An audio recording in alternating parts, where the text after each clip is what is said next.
Okay, good evening again to everybody here. It's wonderful to see so many people here for this event.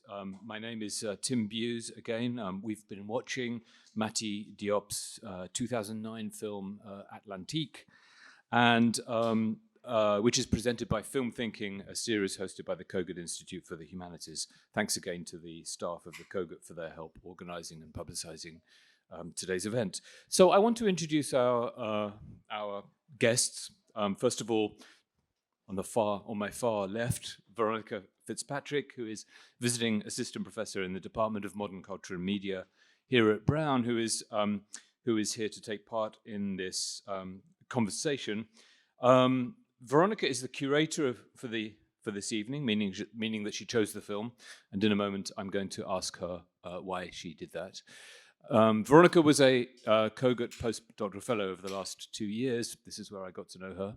She's working on a book on the concepts of reality and authenticity in the context of reality dating series on television, and she has an ongoing interest in horror as a genre element that often appears centrally in films dealing with questions of race and identity, as well as social and personal relations. So I'm sure we'll be hearing a bit more about that in the context of this film this evening. Yasmina Price, to my immediate left, is a doctoral student in African American studies as well as film studies at Yale University, where she's writing a dissertation dealing with visual art across the black diaspora, with a special focus on anti-colonial African cinema and the work of experimental women filmmakers. Mati Diop, of course, falls into all three categories. That is to say, black diasporic visual art, anti-colonial African cinema, and experimental cinema by women.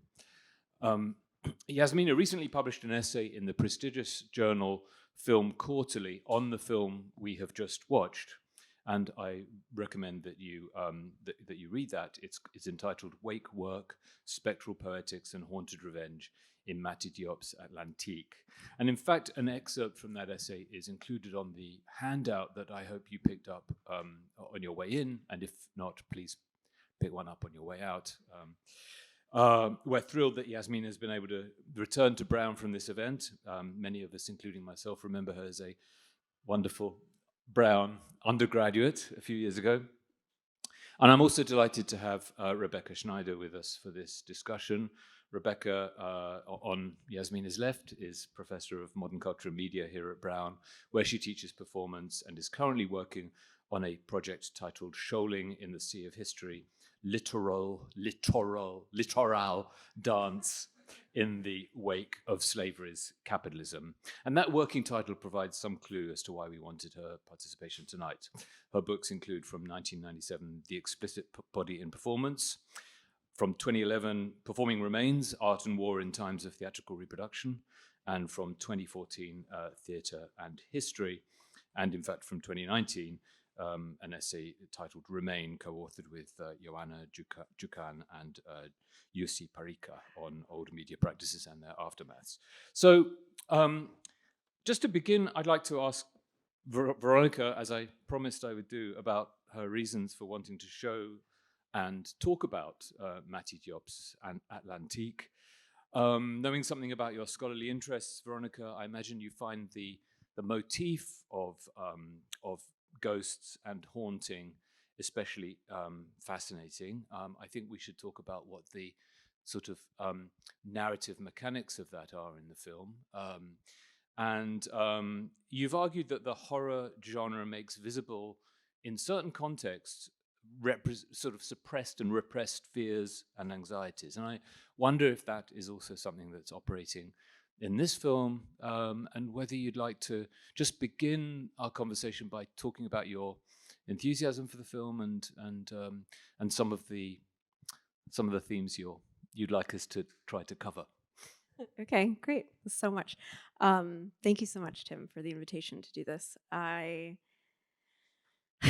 Okay, so film thinking. I think the reason that the series kind of appeals to me, and I think you have this in like the boilerplate on the website about like what the purpose of these screenings are and the conversation and the kind of format, is to really think about the relationship between cinema and thinking and thought.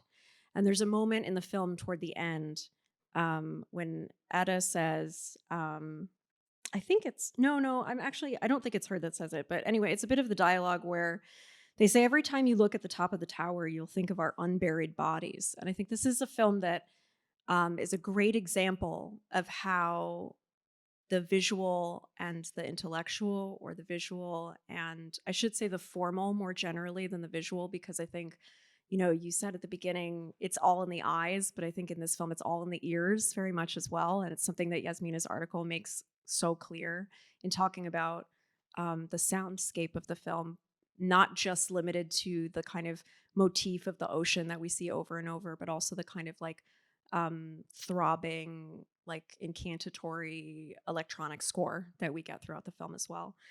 Um, there's such a relationship between the formal and the sort of conceptual in the film. And what interests me, I think, generally about horror film, maybe most generally about film and then genre film, we'll do like a big inverted triangle, and then horror film at the bottom, um, is genre's participation in, or sort of investment in, the fantastic as a category, of that which exceeds like the mundane or ordinary life or the realistic, as being like uniquely capable of expressing impossible truths about experience. And this is a film that feels to me so romantically interested in the impossible. Watching it this time is weird to watch it this time because I saw it when it was released on Netflix in 2019 and I haven't seen it since. I thought about rewatching it this morning, but then I was like, probably be really weird to rewatch it this morning and then watch it again immediately this evening. Um, but it really struck me that there's like several simultaneous impossible fantasies at work, particularly in the end of the film. And I'm very moved by that, and particularly the impossible fantasy of like reuniting with the love of your life. It's impossible. It can't happen. Here it happens. The impossible fantasy of a kind of spectral justice or revenge that is carried out not just like economically, which is great in itself, but also kind of like labor for labor at the end, in terms of digging the graves for the bodies lost at sea. That revenge fantasy is very appealing. And so there's this weird kind of like concatenation of impossible fantasies being fulfilled, which makes it a very kind of happy ending movie to me in a sense. Um, and that's happening simultaneously on the level of the narrative in a film that I think visually and sonically is really invested in the idea and the possibilities of simultaneity in a more formal sense, in terms of what it's thinking about with past and present, not just alongside each other, but something more thorough than that, something more radical than that in terms of the temporality at work in the film. Thanks a lot, Veronica. I think, I mean, one of the things that you've touched on, which I think is so distinctive about the film, is that it's a social realist film. I mean, but it's also combined with this kind of extraordinary level of fantasy that doesn't really detract at all from the social realism of it, and that's one of the things that I think she has in common with her uncle's films, Mum Betty. But we'll come back to a lot of what you said, because I think the relationship between the past and present is also kind of fascinating.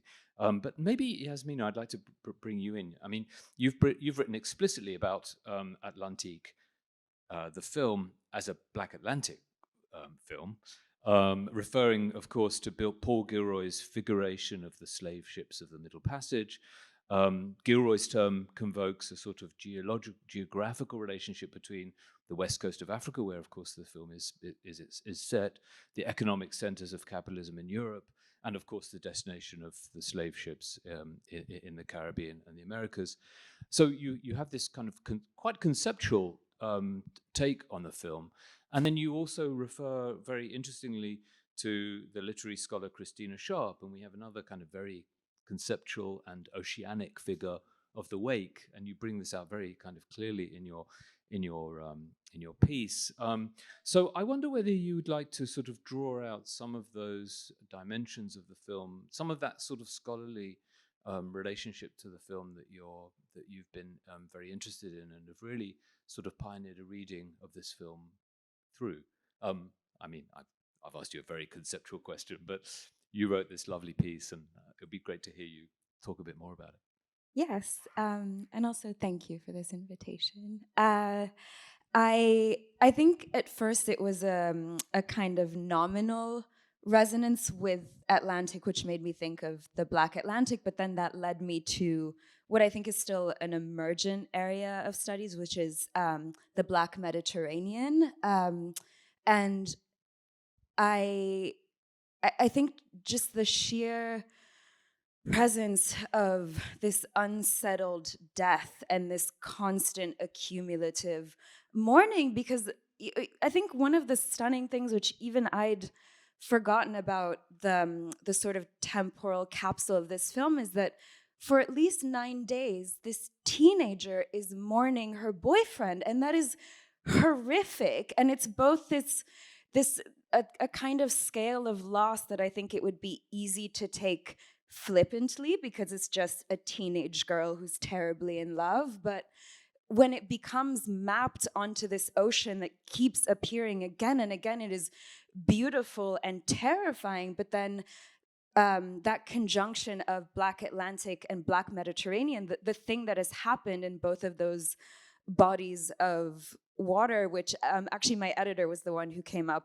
who suggested that formulation, these waters of bodies, is that they are these graveyards, is that we could never account for the number of people that have been lost. And obviously these are not only Black people that's particularly inflected in this film, but that these oceans become containers in a particular way. And that's where I also think of the St. Lucian poet Derek Walcott and his phrase of the sea is history, because the sea holds all of it and all of it disappears, but it still is there. And then in terms of thinking through Christina Sharp's wake work as a possible filmic formal approach, is what she's naming in that practice of the wake is a way of tending to the lost, the dead, the dispossessed, these histories of absolute horror and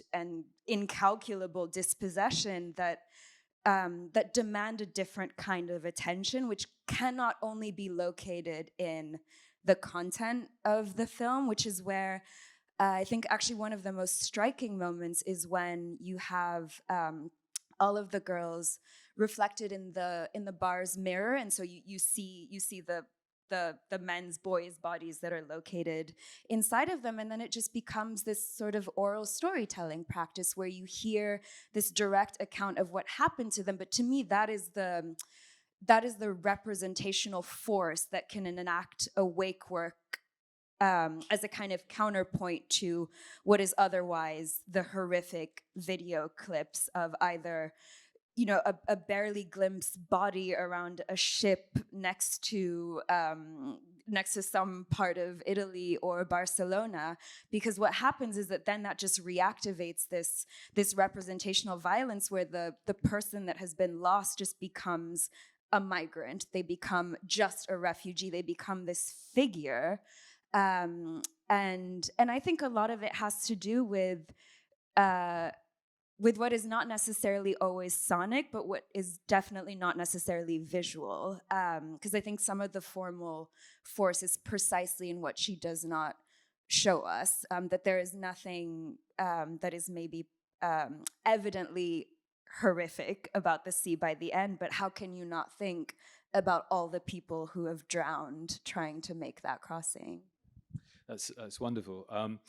One of the things that I like about your piece, and I think I'd just also like to just dwell on it for a moment, if we could, is the place of this particular film within both Mati Diop's own body of work. So you Yasmina, make a lot of connections with the very early short that Diop made in 2009 called Atlantique, which features a young man on the beach telling the story of an attempted crossing, and talking in what seem like deeply personal, and in fact I think are, because he's in a sense playing himself, talking about the impossibility of saying goodbye when you're about to leave on a Atlantic crossing that you may very well not survive.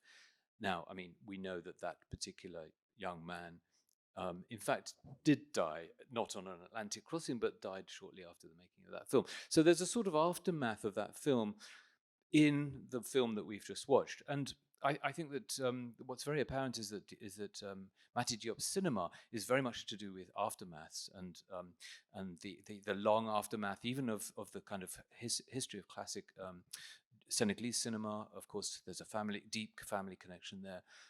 So I wonder if you would like to, could you fill us in a little bit also on the sort of the context, the historical context, and the trajectory, the various trajectories in which this film and Diop's work in particular is situated. Well, I think one of the really striking things with the short film, which is, I believe, still on Criterion, if anyone wants to watch it, is that unlike the feature, which is overfilled with these recurring images of the sea, that one only opens with it, and otherwise it's only spoken about. It's just this sort of discursively produced imaginary, which is what Europe is for these young people. It's not real. It is actually so utterly impossible. There's no corrective for centuries of colonization that could possibly be delivered by crossing to Europe, turning into a migrant, and then having whatever low-wage labor would be available to you.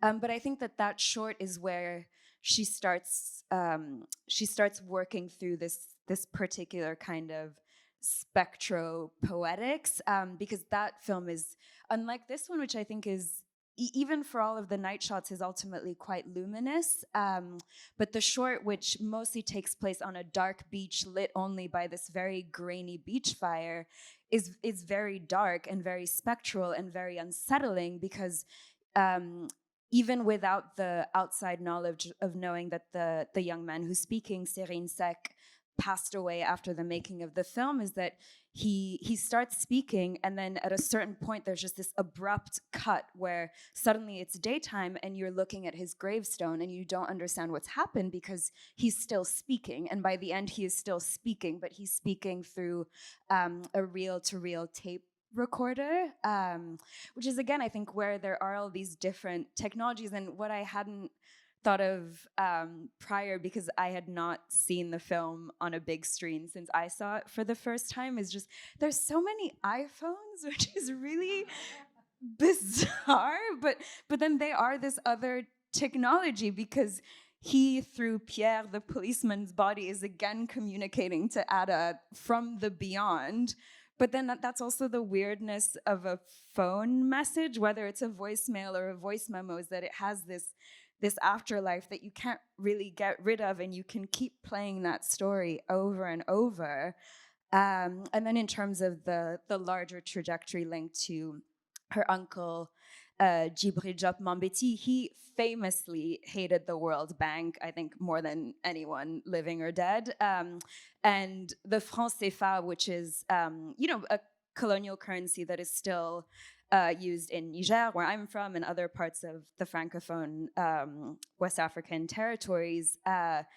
And so a lot of his films were an anti-colonial indictment that was always very self-consciously economic, and she very much inherits, because this is a labor film, amongst other things. That's another place where, if we're trying to categorize it in a genre, that's another place where it lives. I'm not sure I answered your question, but I'm done for now.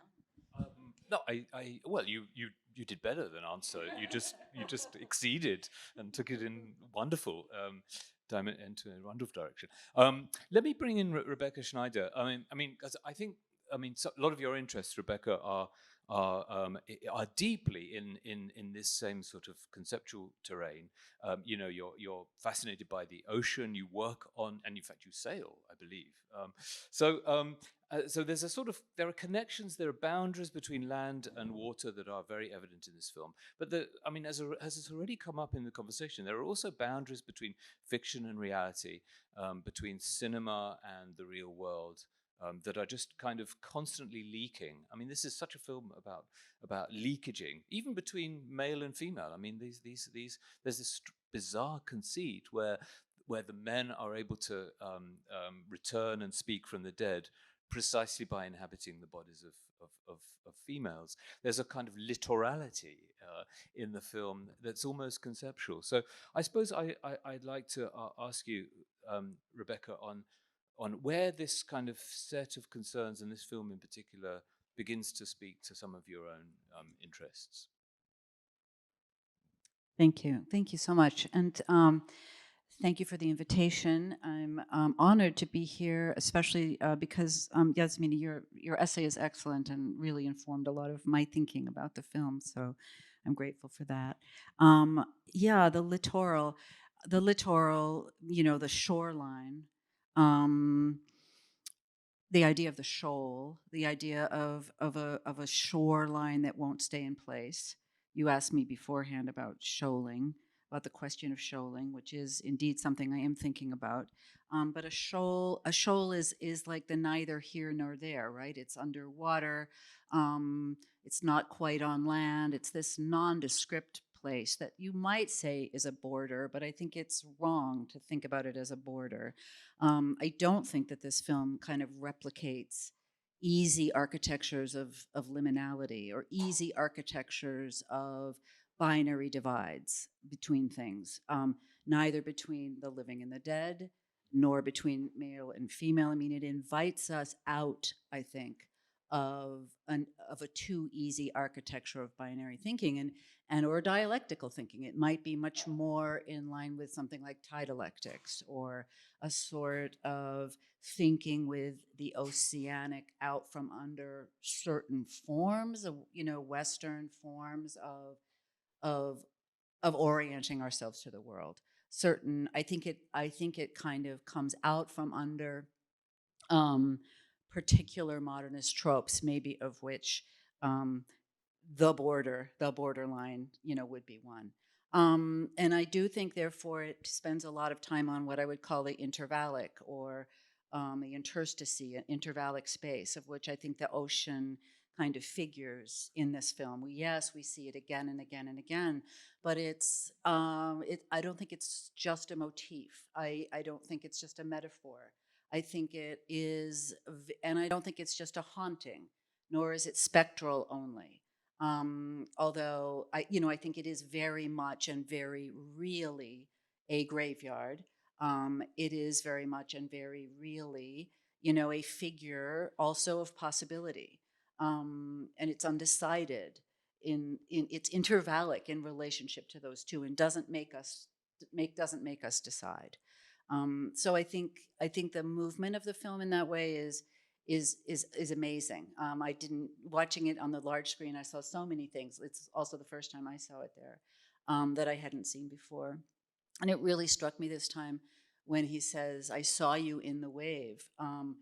Obviously, I'd seen that before, but this time it really sort of hit me about the possibilities for the wave form, and the way in which the film itself might be a kind of wave form that could invite something that wave invites. I mean, she says at the end, after saying, "I'm the wave," or he says, "I see you in the wave," and she says, "Yeah, I am the future. I am Ada. I am the future." And we have still that sense of being the wave form or with the wave form. So there were a lot of other things going on filmically with that too, that where one comes out from any sort of linear time. Watching Suleiman again in the beginning in the truck, and this is a labor film, but seeing that he was already submerged, like before, that the truck was a boat already. He was already sort of in. It seems to me that less about spectrality, it's more about transport or something. Less about because there's the trucks and the boats and it's really a scene of it's also really a scene that invites us to sort of think about capitalism or labor within capitalism, and so that is for me, one of the really interesting things then to think about in context of that is what possession and possession trance, I mean, all of the words around this are complicated, but what possession and thinking with possession does for us relative to thinking in and through the ongoingness of slavery's capitalism. So possession is well, there's a lot. I don't want to stop. I'll say one more thing before stopping about this, is just that possession has historically really been a problem for regimes of representation. You know, and I think this film does an amazing thing about refusing genreification, so that it's not a horror film, but not a horror film. It's not a zombie film, but not a zombie film. It's not, you know, especially if you think about it with the first film, it's not a documentary, but not a documentary. And I find that to be really fascinating. But this idea of possession as a problem for regimes of representation, I take the phrase regimes of representation from Rizvana Bradley's new book, Anti-Aesthetics, that really has the unbelievably sort of brave gesture of asking us to think out from under those regimes. And out from under representation and habits of representation as a regime, and particularly regimes of modernity. So what does possession do for us with that is one of the questions that I have about this. Because I also think that, you know, the idea of, you know, this is also the first time that I saw that perfume called Man to Man.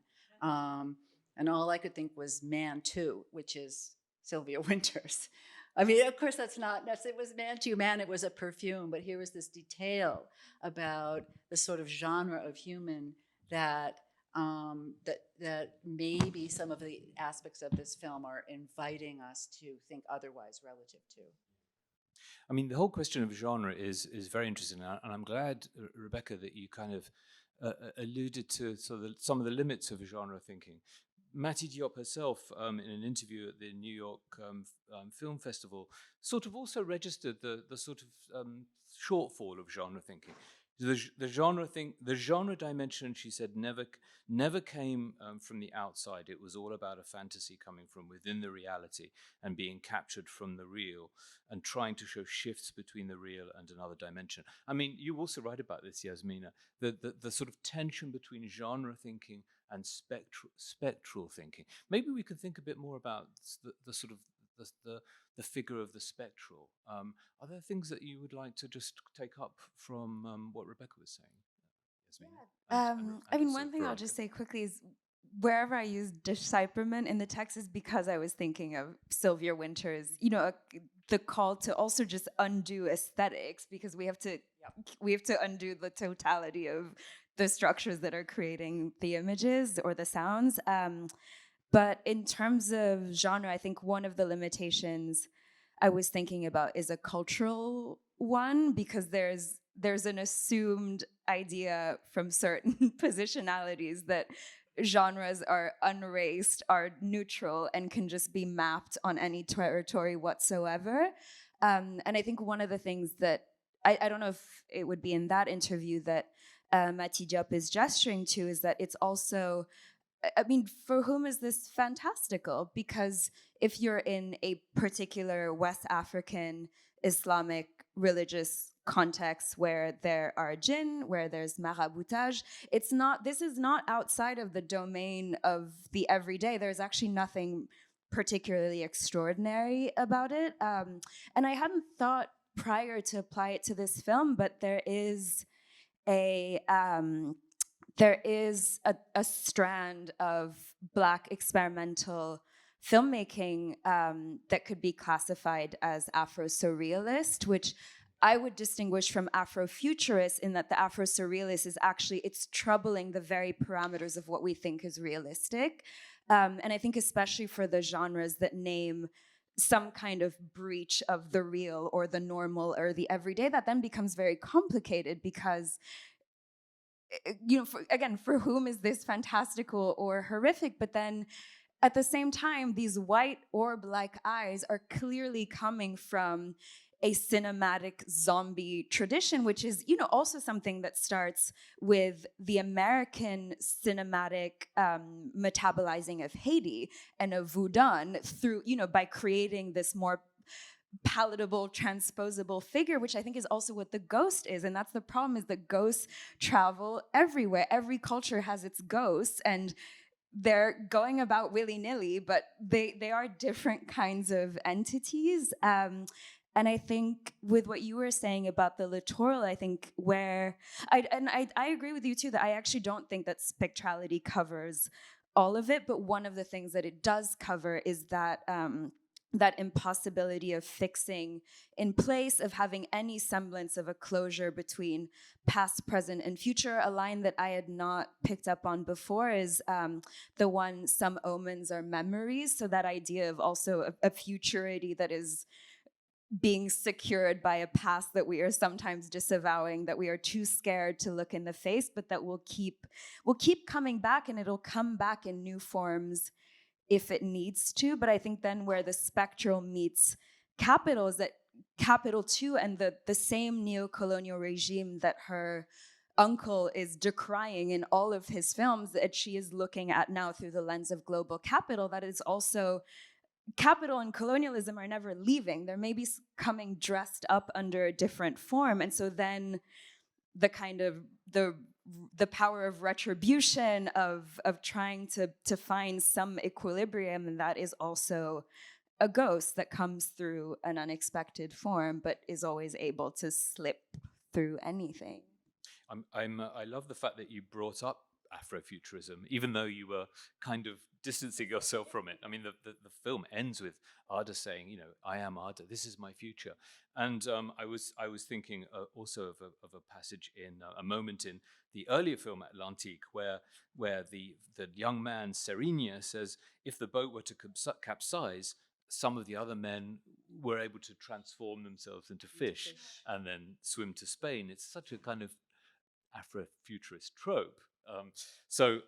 We can talk more about that. But Veronica, we've talked a lot about genre. I think of you as the genre person, or a genre person, not in the Sylvia Wynter sense quite. But do you want to sort of, before we open things up, come back to some of these themes? And Yeah. I'm really interested in this question of like what the utility is of fixing a generic designation to any film, and maybe particularly a film like this. And my the students of my class, shout out MCM 1205A, are they here? some of them are here, yeah. They're reading work by Bliss Lim for this week. With these films, because even though in the piece that she is working up, so Bliss Lim wrote Translating Time, really helpful text, I think.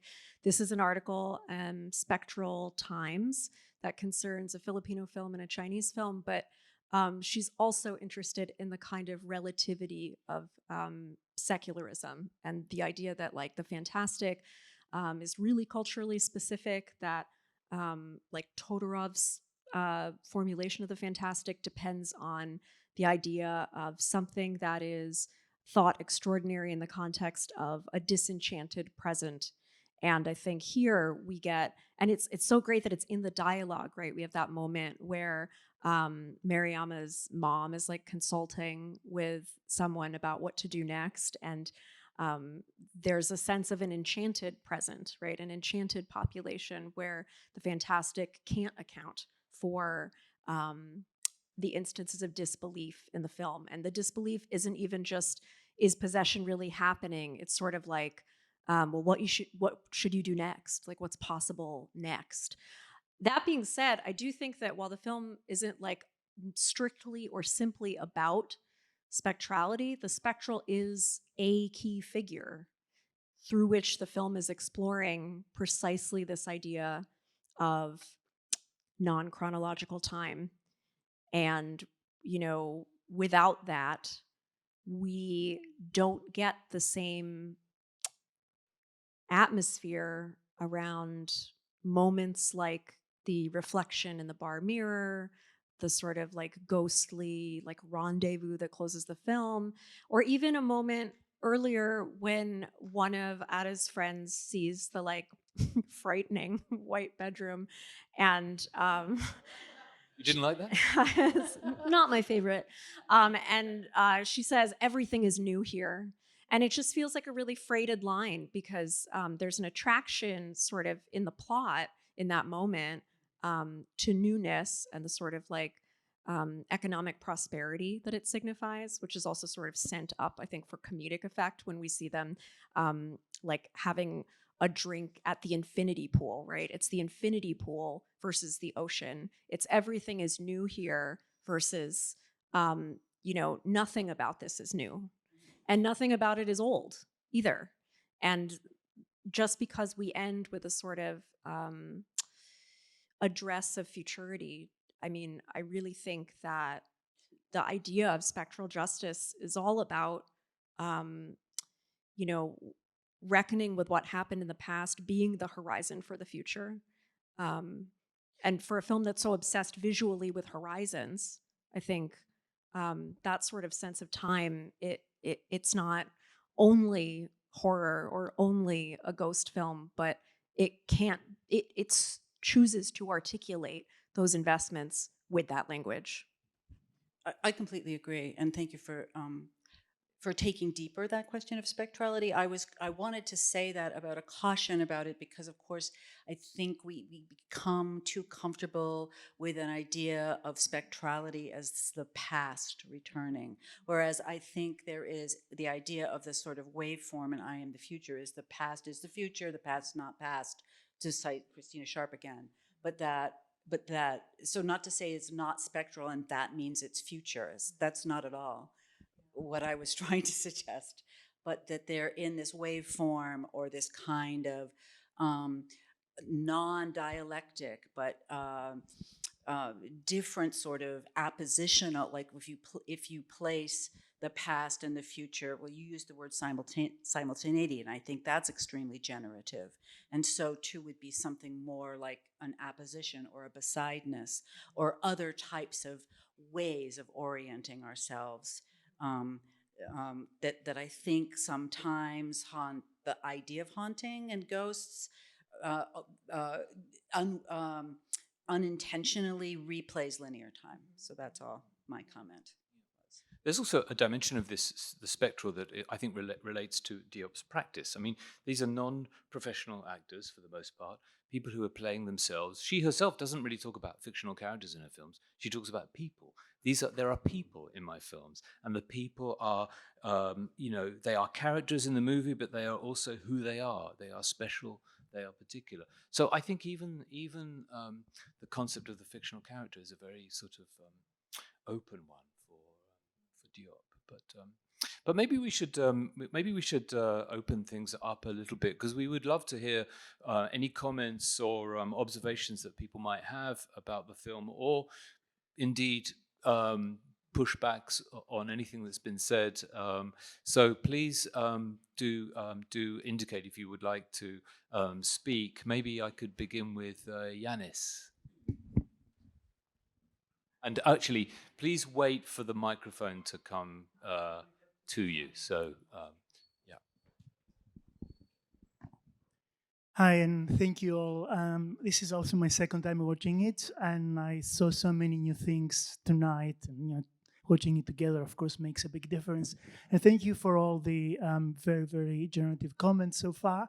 I have kind of I'm thinking about this film, and I'm discussing a little bit this film in the context of my own work on migration with people also from West Africa who are doing the other journey, not through boats to Canary Islands or to Spain, but through a plane ticket to Istanbul and then down the coast and then through Lesbos into Europe. But the discussion that I'm trying to develop in relation to this film is about spectrality in some way, and haunting and hauntology, so Derridean in some way.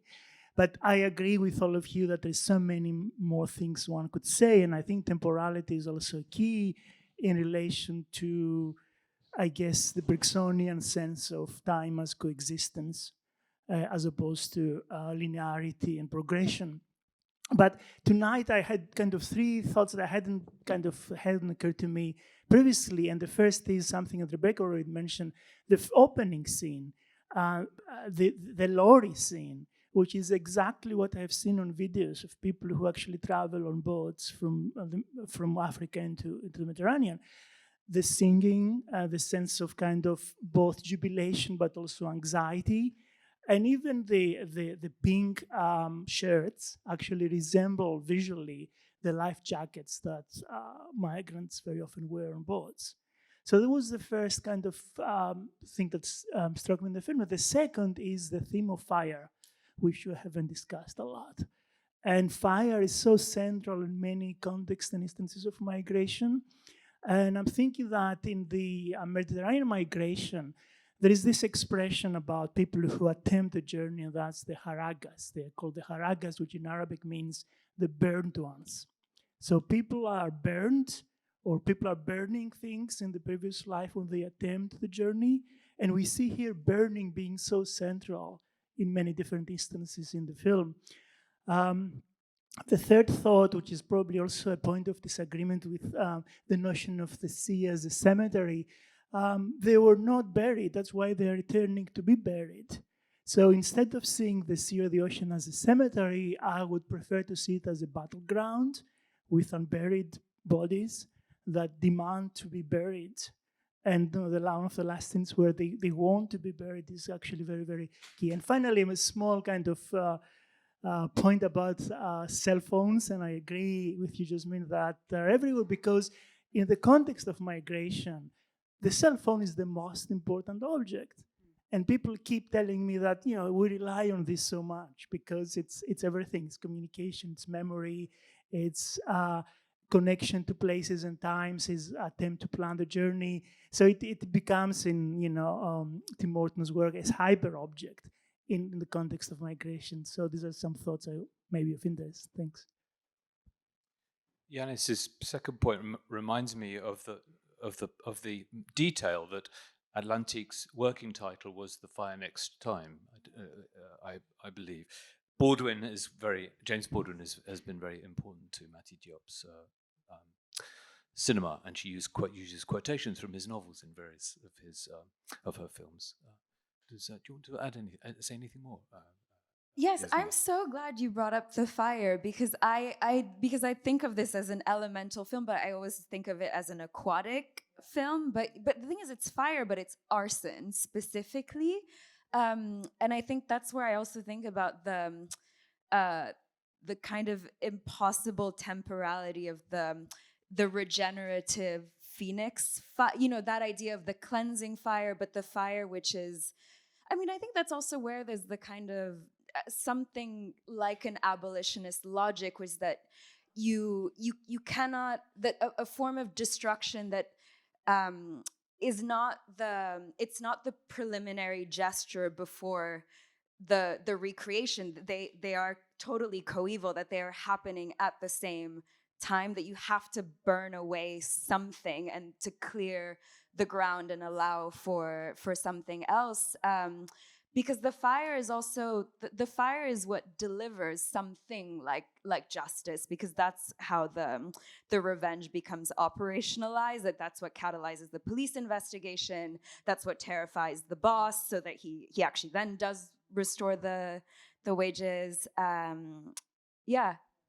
A small addition in relation to that, I'm reading recently again the Dance Sinters, that little booklet, which I think is very generative in relation to our discussion, because the point there is that with sinters we have fire, but also we have still material to be burned. So we have the possibility of a new beginning, perhaps, and it actually ties in very, very nicely with the ending of the film, which is, after the fire, there is still, as you said, phoenix-like kind of possibility emerging there. So, Okay, thank you. Any other comments? Yes. Actually, maybe Gregory. Oh, okay. Hi. Thank you guys for doing this. I'm just curious about just Ada and her character progression, and how her last sentence and the last sentence of the movie essentially being about how she's like a changed person and how she can go forward with the future. How do you think that that her boyfriend coming back, how do you think that helps her contend with the future like more better, just from her perspective as her own character? Veronica. Mean. I love how much of the movie spends just with long camera holds on her face when she's thinking, and there's no sort of explanatory framework. Um, she spends a lot of the film, as like the first 25 minutes or so, just depressed, and we get these great kind of temporal shifts where she's in bed, kind of like catatonic, and then it cuts to the morning and it's like, who hasn't been there? That is like a really mundane kind of familiar sense of how distorted time can become based on one's subjective experience. And at the end of the film, I think, I talked at the beginning about how part of the maybe like romantic appeal of the film to me is this idea of like, things you can't really have, and yet the film sort of explores what it would be like to get them, how great it would be. And I think there's a sense of closure here that is totally personal in the film for her as a character. Like, I don't know what happened to my boyfriend. Now I more or less feel like I know what happened to him. I know who's been texting me. We consummated impossibly our romance. And now I can like move forward knowing that that definitively has happened, which feels to me very much a kind of like minor illustration of a wish that is embedded in so much lost history, in not knowing who your ancestors are and not knowing what happened like generations back, where people died, what names were, just like all the sort of lost history that slavery is built on and keeps perpetuating like in the present, not as just a sort of finite part of the past. So that, I mean, that feels like a really critical figure to me, that she gets closure and can move forward from resolution. So as much as it's a movie to me, I think about what we've been talking about, like simultaneity in the past and the present being coexistent, not just coexistent, because I don't think that's like radical enough in terms of thinking about how time is working against category and against like division. But for a moment, there's an idea of like how alleviating would it be to be able to put the past in the past and move forward. And it feels like, for me, like subjectively speaking, that's what's happening when we get that kind of moment of direct address with her, where we take the place of the reflection in the mirror and kind of get looked back at. Thank you, Veronica. It's a wonderful answer. Gregory, can we bring the mic down to this gentleman at the front who also has a question? Yes. Thank you. Hi, thank you for coming and talk. I wanted to know your thoughts on kind of Ada's pursuit. So I want to think with this idea of there being consummation, literally, but also how it's not consummation itself, or how it should be imagined. So I'm thinking of the lengths Ada has to go to not only consummate with a ghost, but a ghost that's taken possession of the person trying to incarcerate her. And now, in my mind, I was thinking, how is she able to look past this? She has to literally turn her head away and look toward a reflection. So I kept thinking about this thing that's taken from her, whether it's love or sex, for various reasons. The economy causes him to go out to sea, and how there's like this struggle to almost attain this thing. We even have the ghost coming back to burn the bed, right? To kind of like dissolve this form so she gets the real thing, or gets what she initially wants. These are just random thoughts, but I'm thinking about this idea of like holding out, and how the only kind of unity we can say she might achieve or have is by going against, or by having to almost painfully engage with almost anything against her Yeah, I don't know, this idea of just like this waiting that never really gets resolved and is only as good as what she can imagine it to be, or what it is limited to be. Yeah, 'cause even like in the beginning, like we have the scene in the house or in that big abandoned building, and right when they're gonna get into it, it's suspended and it's denied. Right when they're gonna link up again, she goes to the club, again, it's suspended, it's denied. Yeah, and it works both ways, again, tying into the idea of like the house getting on fire, but this idea of there's so many blocks happening to prevent this love or consummation from occurring, which never actually occurs to me. But yeah, I would love to know your thoughts about this persistence and impossibility. It's such a great question, isn't it? Because it's also a question about the cultural work that the film is doing. I mean, the previous question was also about that, what the work, what it's doing for Ada, and the way in which this film works as a kind of resource. Rebecca? For me, at the end, Ada's is not just Ada. So the question of Ada's character and what does it do for her in some going on from here in a discreetly Ada life, it kind of comes undone for me. Even the idea of a singular Ada comes undone, and in part, Ada looking into that mirror, which of course had just reflected. We've just seen the mirror reflecting other people than the people that are looking. So when Ada looks and it's looking at us, we are already in a scene of possession, right? Because the mirror has been not reflecting back the individual or the quote right character, but there's been a body jump that takes place. And we were having body jumps all along the film. We started out watching Suleiman, and then soon, almost before we notice it, we're with Ada, and then we're with the detective. So we as participants are kind of moving in and through other bodies in a certain way. So for me, at the end, after this wave thing, we've unbecome a singular. The singularity of Ada has also come undone for me. It's one way to look at it, anyway. Michelle? Thanks so much, everybody. I wanted to shift this onto a slightly different tack, if that's okay. We had mentioned before, Tim, it's all in the eyes. Veronica, it's all in the ears. It seemed that so much in this film is also in touch, right? That I wonder if we could talk about the tactility of the film, that there's so much poetry that's constantly being wrung out of the real. And sometimes the real is virtual, right? Like the lights in the disco that are passing back and forth across her, right? And it feels like a moment of magical realism, but it isn't, right? It's just the lights of the disco.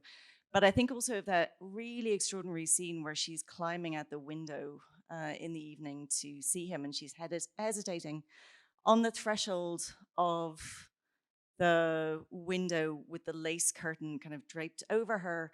And Yasmina, what you were saying about luminosity, right? It's almost like light becomes solid, but also shot through with holes or pierced by something, which is very like the very disquieting sculptural face that's at the edge of what, Veronica, you were pointing to with the infinity pool, and what is with those holes in the face.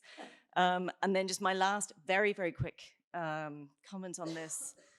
Given that so much of this is about tactility and about desire and desire for commodities or desire for a certain kind of lifestyle as well, the names, right? Not just man-to-man perfume, whatever it was called, Dior, and then Fanta, right? Which Fanta, I didn't know how to read that. Is that a fantasy that's cut short, or is it Fanta orange, which then goes back to the imagery of burning? And in some ways it explains for me why when they're at the infinity pool, his drink is orange and hers is blue. Wow. I so badly want to preserve that I don't want to say that. For reasons I don't know, Fanta is a pretty common name in Francophone West. I have no idea why, and I had never asked myself the question. But I guess I think through the tactility as this constant porosity, that it's both that everything is too, bodies are permeable because they're just being inhabited and possessed differently. So the thing that looks solid is both not what you're looking at, and when you touch the possessed, who are you? Are you just touching the? I mean, what is the quality of, like, what's the epidermal container when there's a misplaced spirit? Which because it is so unsettling, because it's a consummation and it's also not, because she wanted Suleiman, she didn't want Pierre, who is coming after her. And I think that's where I think too of there's so much lattice, whether it's the kind of crossing on the mirror, the various curtains, that figure, which is very recognizable if you've been to Dakar and you either are from a local elite or are coming from the outside. It's very recognizable, the Radisson Blu, which is one of the very elite hotels. And I think there's no way, if you haven't been there, to not immediately recognize it as, as also somewhere that's really coding a particular kind of class hierarchy between Ada and Omar. Yeah, I don't have more to say on touch, but I think it's interesting there because it feels both too available and totally inaccessible at the same time. It is funny how it's like low-key the same question, I feel like, in terms of what is the status of like the prominence of tactility and like contact in the film, and like thinking back to like the inclusion of the virginity test, not just as like a cultural marker, like don't forget where you are in the film or something, but what is it to decide to have sex with someone if not to be the agent of your own permeability? And it's like so lovely on one hand that gets to happen, but then, as you say, it's precisely the detective who's investigating her and like like hoping to prosecute and incarcerate her, and does incarcerate her like by holding her for a significant portion of like one day, that is the body of the phantom that she ends up connecting with. It also feels just like very heterosexually convenient that Suleiman is possessing like the one man in the movie when everybody else is like a woman in pajamas or something. So that's one thing. That's for me an open question about how the film is working. But I mean, I do think, Michelle, your observation about the sort of quotidian details and the textural details really speaks back to this idea of Afro-surrealism that you were forwarding, Yasmina, and the kind of retention of the familiar world, even within this kind of fantastic narrative. And by the way, his name is Issa Diop, the detective. I know you're going to say the Diop is a very good, but which is true. But the husband, the obnoxious husband's name is Omar Niang. Now, Niang is the name of the actor who played the main character in Tuki Buki, and then featured again in Diop's film A Thousand Suns in 2013. So I mean, there's also a kind of cinematically self-observation thing going on in the naming. I think we've probably got time for one more question, two more questions. So maybe you first, and then Tangam also has a question. Yeah, thank you so much for this screening. Yeah. I was wondering if we could talk a little bit more about Blackness and slavery as it relates to the film. There's a question about futurity that seems structured lethally in the film. And by that I mean that when she says, "I am the future," that futurity seems to be of the same architecture as the future that Solomon saw, right? Which is why he identifies her as the wave that eventually kills him, right? So there seems to be this way that the film wants to linger with the undecidability of l'avenir, or like the to come, or what is hoped for, precisely to open out the kind of racial logics of polytemporality and temporality proper, and how each of those kinds of ways of thinking, and this, I think this is in line with a little bit of what you were saying, Rebecca, about the limits of spectrality. Each of those kinds of ways of thinking follows a kind of chronotrope that slavery can only really allow. So I was wondering if we could think a little bit more about the relationship between death dealing and futurity and foreclosures of hope, and as it relates to the kind of slavery of capitalism. Thank you so much. Yasmina?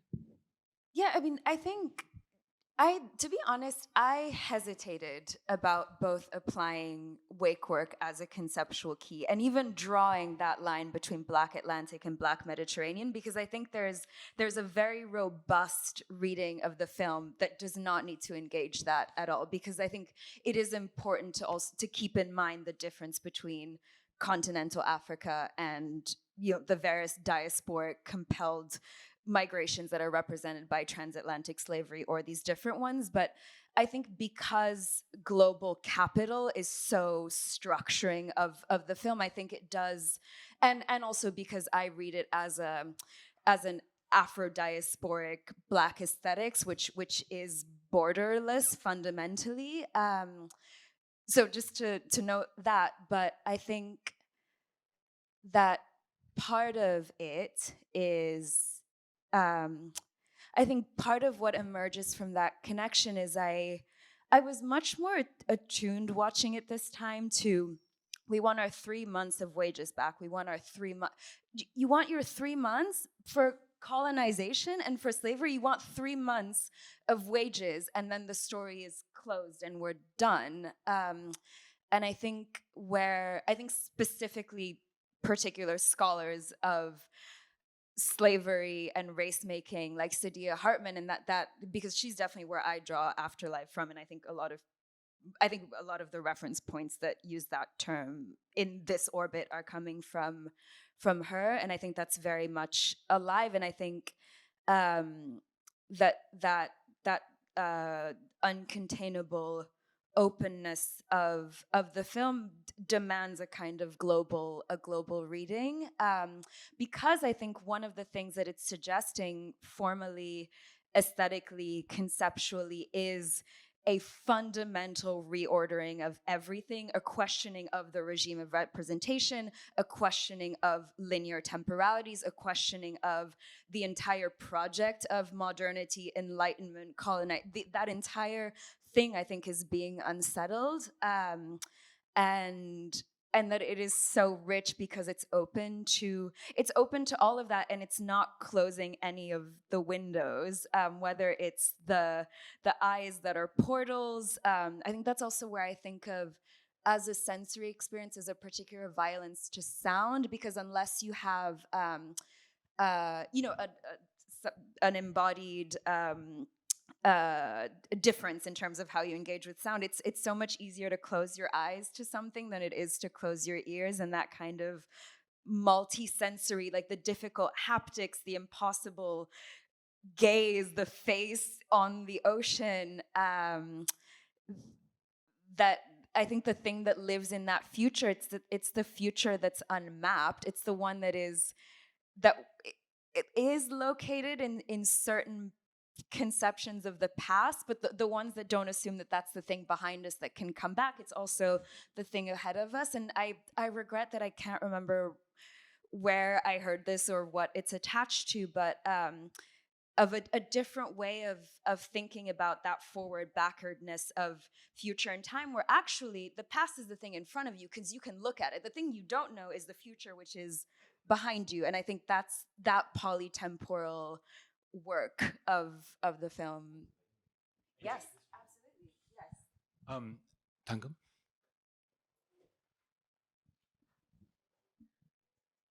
Thank you so much for this very, very absorbing discussion, and thank you for the film. So if an audience member is also allowed to do a shout out, I'd like to do a short shout out to my class that's also here.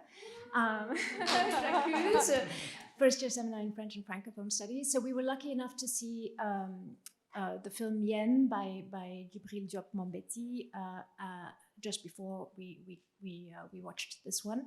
And my question comes partly from there. So the simple version of this question would be, I'd love to hear people's thoughts on the tower, on the building that's being constructed, which of course is not a real building, so it's a fictional, and not to say phantomatic, it's a spectral kind of overlay onto the very sort of footage of this film, and but is is what sort of provokes, is the site of the action and of the injustice and all of that. So are there ways to read that beyond what obviously occurs to us in this discussion, which would be, the sheer spectrality of capital and all of that. But any thoughts that you would have would be interesting, especially because of that question, because of that moment where he says, every time you're at the top of your building, you will think of the unburied corpses. But the reason why I'm asking this is because I'm interested in how Dakar is both Dakar and not quite Dakar through the presence of that building. And this is something that Djibril Diop Mambeti seems to do a lot, like work with the place and yet seem to kind of make that, derealize that place, make less real that place so that it sort of trembles. And watching Yen earlier this week, I saw that actually some of the scenes were shot in Gorée, Ile de Gorée, when in fact the film is manifestly and mostly set in Koloban in Dakar. So there's no sort of within the story, there's no acknowledgement of the fact that there's an exit to Gorée from where the slave ships left. And here, the second part of my question, and sorry for the long-windedness of this, but the second part of the question would be, is there also something slightly geographically unstable about the fact of a departure from Dakar towards Europe, in the sense that that's not the most common route? It would be better to go inland, to go northwards inland for some distance before you would take your boat, because there would just be less risks involved. So is there a way in which that journey is sort of seems, all the more in its artificiality, all the more sort of fable-like or allegorical? And is that another way in which Dakar is not quite Dakar in this film? I don't know. I don't know about the migration pattern, but I will say something about the tower, which is that while watching it, it has almost like a science fiction presence, I think, in terms of the landscape and the intrusion of it visually in the field. But it reminds me of a moment in Bart that Bliss Lim quotes when she's kind of working on these other films that also deal with a kind of like specter, mortal romance and the haunting that emerges from that. And she's writing about Bart's sense of the vertigo of time defeated, and that being a phrase for like the uncanny temporality of seeing a photograph of someone that has died, and the sensation of the liveness of the record, and simultaneously like the facticity of the death. And vertigo is a really interesting word for me in that formulation. I think rewatching it this time, because I had sort of forgotten that it was specifically a tower that was being constructed in the film and not something else. But obviously it matters that it's a tower, and the verticality of it and the kind of, ambition that is represented in that scale, I think, really, images that idea for me. Unless we have, Elizabeth, if you want to say something, we're running out of time, despite the fact that there are 14 hands still up. No, I'm joking. We've run out of time. So thank you hugely to Veronica, to Rebecca, Yasmina. Thank you all for coming as well for this great conversation.